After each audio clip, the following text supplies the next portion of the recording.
अमीर ननद वर्सेस गरीब ननद। ननद भाभी का रिश्ता बरसों से खट्टा मीठा ही रहा है। कभी वो सहेलियां बन जाती है तो कभी आपस में रूठ जाती हैं।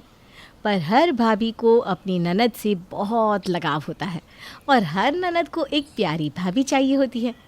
जानकी और कविता भी आज बहुत खुश थीं क्योंकि उनके भाई विशाल की आज शादी हो गई थी और अब वो दोनों नई भाभी का स्वागत कर रही थी। हम आज बहुत खुश हैं, सच भाभी, आज हमारी बरसों की तमन्ना पूरी हो गई। हाँ, मेरे कितने अरमान थे कि मैं अपनी भाभी के साथ ये करूँगी वो करूँगी। हाँ, आज हम दोनों ना आपके लिए तोहफा लाए हैं। मैंने तो बाहर ढूंढा ये तोहफ़ा, तब जाकर आपके लिए पसंद किया है। सबसे पहले मैं ही दूंगी आपको। हाँ हाँ, तू ही दे दे, चल दे दे पहले। भाभी ये लीजिए, आपके लिए मेरे और मेरे ससुराल वालों की तरफ से। अरे वाह, डायमंड की अंगूठी, ये तो बहुत सुंदर है सच में। मुझे पता था आपको पसंद आएगी। कविता दीदी के ससुराल वाले बहुत पैसे वाले हैं, उनका खुद का बहुत बड़ा कारोबार है। थैंक यू सो मच, मुझे ये अंगूठी बहुत पसंद आई। जानकी दीदी, अब आप अपना तोहफा दे दीजिए, चलिए। हाँ हाँ, रिया भाभी, ये मेरी तरफ से आपके लिए ड्रेस है। ऐसी ड्रेस तो मैं पहनती भी नहीं हूँ, पर ठीक है। अरे कोई बात नहीं, रख लो। जानकी दीदी ने इतने प्यार से दी है। जानकी दीदी के पति टीचर हैं, उनका स्वभाव भी बहुत अच्छा है। जी। रिया को जानकी का दिया हुआ तोहफा इतना ज़्यादा पसंद नहीं आया था। उसे तो कविता की लाई हुई चीज़ें ही ज़्यादा पसंद आती थी, क्योंकि कविता जो चीज़ें लाती थी वो बहुत ज़्यादा महंगी होती थी। इस बार भी जब वैकेशन में दोनों बहनें घर आई तब रिया कविता को ही ज़्यादा इज्जत देने में लगी हुई थी। कविता दीदी, ये लीजिए, आपके लिए स्पेशली मैंने ब्रेड रोल्स बनाए हैं। माँ जी ने मुझे बताया कि आपको बहुत पसंद है। अरे हाँ, ये तो मुझे सच में बहुत पसंद है। Thank you. और मैंने तुझे बताया था ना कि जानकी को आलू के भजिया बहुत पसंद है, वो नहीं बनाए तूने बहू? नहीं माँ जी, मैंने सिर्फ कविता दीदी के लिए ब्रेड रोल्स बनाए। कोई बात नहीं, अभी तो कुछ दिन हम यहीं हैं ना, फिर कभी बना देना भाभी। अच्छा कविता दीदी, आप जो मेरे लिए मनाली से तोहफे लाई थी ना, वो बहुत खूबसूरत है। सच में मेरी सारी सहेलियाँ देख देख कर पागल हो गई। अच्छा, अगले महीने ना मैं दुबई जा रही हूँ, वहाँ से आपको जो भी चाहिए ना बता दीजिएगा, मैं आपके लिए लेकर आऊँगी। सच? अरे दीदी, आप तो कहाँ कहाँ घूमती रहती हैं और हम सबके लिए कितने महंगे तोहफे भी लाती हैं। रिया भाभी, मैं जो वो आपके लिए साड़ी लाई थी वो पहनी है आपने? वो साड़ी, वो तो मैंने काम वाली को दे दी। ऐसी हल्की साड़ियाँ ना मैं नहीं पहनती दीदी, अगली बार से ऐसी साड़ियाँ मत लाया कीजिए प्लीज़। अरे वो साड़ी तो अच्छी थी रिया बहू, तुम पर बहुत अच्छी लगती। माँ जी, वो साड़ी दिखने में ही हल्की लग रही थी। मुझे तो कविता दीदी जैसे पहनती है ना, महंगी महंगी सिल्की साड़ियाँ, वैसी ही पसंद है। कोई बात नहीं रिया भाभी, मैं अगली बार आपके लिए आपकी पसंद की साड़ी ही ले आऊँगी। रहने दीजिए जानकी दीदी, आप मत लाइएगा। मैंने कविता दीदी को कह दिया है ना, वो अपनी एक साड़ी मुझे दे देंगी। रिया का झुकाव कविता की ओर ज़्यादा था क्योंकि वो ज़्यादा अमीर थी और जानकी को वो ज़्यादा इज्जत नहीं देती थी क्योंकि वो कविता की तरह रईस नहीं थी। रिया के बर्ताव से जानकी को दुख तो होता था, लेकिन वो फिर भी मुस्कुराती रहती और कभी कुछ नहीं कहती। कविता दीदी, ये मैं आपके लिए लाई हूँ। ये मेरे मायके से आई हुई स्पेशल मिठाई है, आपको बहुत पसंद आएगी। और ये शॉल भी मैं आपके लिए लाई थी बाज़ार से।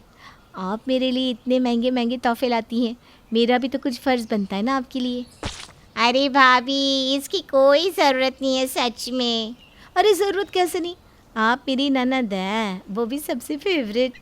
जानकी, ये मैं तेरे लिए लाई हूँ, मिठाई है और कुछ चीज़ें हैं। ठीक है माँ।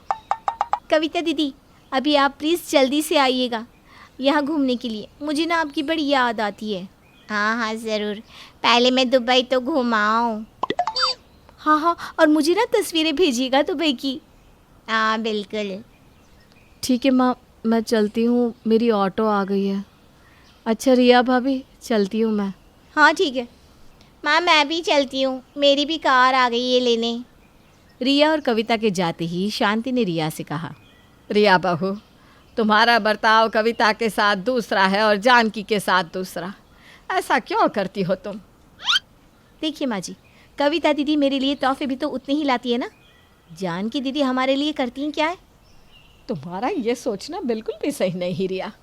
तुम बस तोहफों को और पैसों को देखकर दोनों के साथ भेदभाव कर रही हो, जबकि तुम्हारे लिए दोनों ननदें एक जैसी होनी चाहिए। मैं वैसा ही बर्ताव कर रही हूँ जैसा मुझे करना चाहिए माँ जी। और मैंने कौन सा जानकी दीदी को कुछ कह दिया जो आप मुझे इतना सुना रही हैं? सब कुछ कहने से तो नहीं होता ना। तुम्हारा बर्ताव और कविता के प्रति इतना सब कुछ करना ही सब कुछ दिखा देता है। पर ये तो जानकी है जो कुछ कहती नहीं, पर मैं तो जानती हूँ उसे कितना दुख होता होगा। अब इसमें तो मैं कुछ नहीं कर सकती माँ जी। शांति के इतना समझाने पर भी रिया पर कोई असर नहीं हुआ। उसे कविता के पैसों की चमक के आगे कुछ नहीं दिख रहा था। इस बात को अभी कुछ ही दिन बीते थे कि एक शाम विशाल बहुत परेशान होते हुए घर आता है। अरे क्या हुआ? आप इतने परेशान क्यों लग रहे हैं? क्या हुआ बेटा, सब ठीक तो है ना? एक नए बॉस आए हैं और उन्होंने कुछ लोगों को नौकरी से निकालने का सोचा है। उनमें से एक नाम मेरा भी है। क्या? अब आप क्या करेंगे? वही तो कुछ समझ में नहीं आ रहा कि कैसे बॉस को रोकूं, किससे मदद लूं। आप एक काम करिए, रिया दीदी को फ़ोन करिए। उनकी ससुराल का इतना नाम है, वो आपकी मदद ज़रूर करेंगे। और मैं जानकी को फ़ोन करती हूँ। जानकी दीदी को फ़ोन करने से क्या होगा? उनके पास है ही क्या? अरे मैंने कहा ना तुम रिया को फ़ोन करो, मैं जानकी को करती हूँ। जैसे आपकी मर्ज़ी। रिया और विशाल कविता को फ़ोन करते हैं। शांति जानकी को फ़ोन लगाती है। क्या हुआ? कविता ने क्या कहा? कविता दीदी ने कहा कि वो कुछ नहीं कर सकती इसमें। उनके ससुराल वाले ऐसे छोटे मोटे कामों में नहीं पड़ते। सब लोग बात कर ही रहे थे कि तभी विशाल का फ़ोन बजता है।